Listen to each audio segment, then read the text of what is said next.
Part 2 of the rotational dynamics. I'm still in the part 2. If you have not watched my part 1, this may look somehow extremely boring for you, except you know the topic yourself. Now, under part 2 of this video, we will consider a circle. This is a circle. This is the center of the circle. Remember, any line from the center to the circumference is the radius.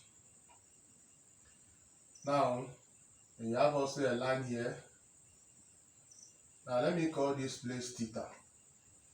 And then let me call this place the x. Right? And of course, we just said any line from the center to the circumference is the radius. And let me call it r. Now, from that thing, we're going to continue doing a lot of derivation. But before I continue driving, I want to say something. Please note this, that one revolution is equal to 360 degrees and is equal to 2 pi radian per second. This is revolution per second. Is equals to 360 degrees, which is equal to 2 pi radian per second. Of course, you're going to use this thing in a lot of calculations, because an exam question may come and they ask you to convert, example number 1, convert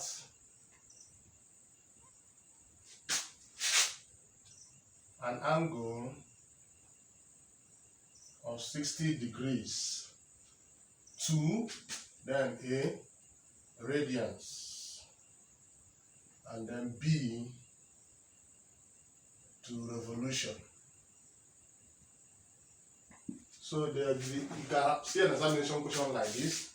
Now this is the conversion factor. And of course, if you have watched my video and you have been following me and I say conversion factor, I know you know what I mean already.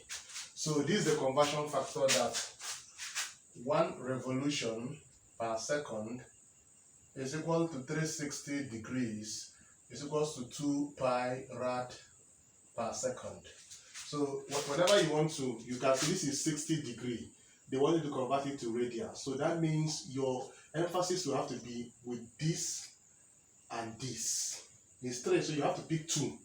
Because you want to start from, you will start from the one they give you and the one you are going to. So you cannot use this one because this is not the one you want to do. I want to do number A. So the first thing you will do is, you will say 360 degrees is equals to 2 pi rad per second. And then this is 60 degrees will now give you what in this? Let me call it x. The next thing is you cross multiply. And so this will now give you x will be equal to 60 times 2 pi rad per second all over 360 degrees. Of course, this is 120. So 120 will go here. So this will be 3. So your answer here should be pi rad per second all over 3. So that's the answer. So you have succeeded in converting from an angle of 60 degrees to radians. Now the second one, which is the B part, you want to convert this 60 to revolution per second to revolution. So you will still come here. That means you collect this and this. So this is 1 revolution per second is equals to 360 degrees. This is 360 degrees, so you come and put it under the one, under this 360 degrees. So you want to move from here to here. So the next thing is cross multiply.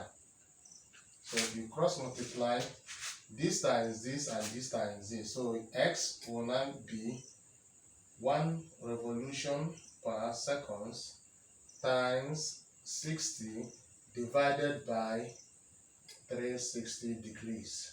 So of course this will go into 360 degrees. And if it should go into that place, it will go into that place 6 times. So this here 1, here 6. So you have revolution per second all over 6, which is the same thing as 1 all over 6 revolution per second. So that is how you convert from degrees to revolution or from revolution to degrees. So please note it very well. Now let's continue with the second part of the video I wanted to tell you about.